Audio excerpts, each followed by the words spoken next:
kan? Terus gini Kang, tadi akan menyampaikan soal mafia di internal Disnaker. Bisa dijelaskan? Iya. Sekarang yang kembali saya tanya, yang tahu online siapa? Hanya personalia dan operator Disnaker. Ya.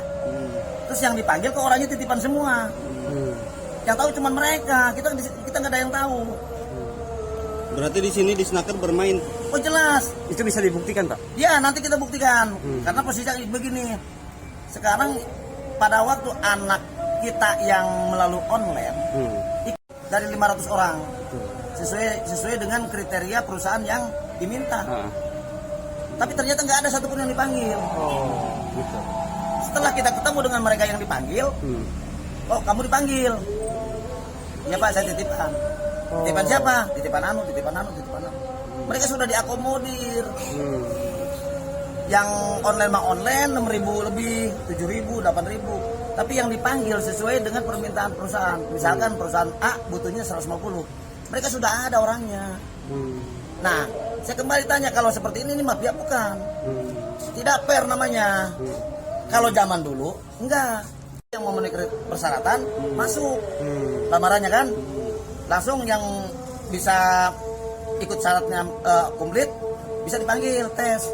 Yang lulus diumumkan, yang nggak lulus juga diumumkan. Habis itu langsung interview MCU dan lain-lain. Fair kalau manual. Tapi kalau online, pertanyaannya yang ngirim lowongan dari perusahaan A, yang tahu kan perusahaan, dikirim ke operator Disnaker melalui online. Yang dipanggil orangnya udah pasti ini. Karena kemarin saya menitip seperti itu. Nitip salah satu perusahaan dari geprek. Saya titip satu orang yatim piatu. Oh ini yatim piatu titip. Nomor peserta saya kasih, ternyata nggak lolos. Hasilnya masih tidak lulus. Tidak lolos. Tidak dipanggil, bukan tidak lolos. Dipanggil pun tidak. Bingung saya jadinya kayak gini. Kok yang dipanggil? Setelah saya ke lapangan, mereka yang dipanggil pas MCO kita tanya, Neng ngelamar sendiri? Ada yang ngelamar sendiri? Oh saya titipan Pak, si Anu. Dari Anu. Ini sudah terorganisir. Berarti Disnaker bermain. Oknumnya nih.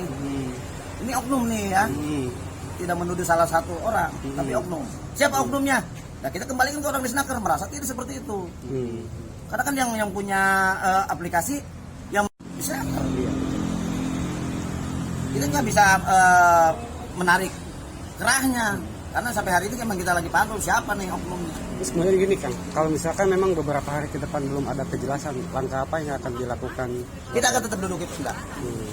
Kita duduk di Pemda sampai sesuai dengan surat pemberitahuan ke APH bahwa kita akan duduk di Pemda sampai membuka hati, pikiran, kebijakan dari pemerintahan daerah untuk anak-anak kita, untuk adik-adik kita.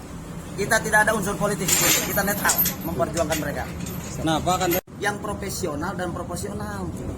Kalau memang tidak mengerti, jangan dipaksakan. Dan di sini harus ada evaluasi dari jabatan yang tertinggi.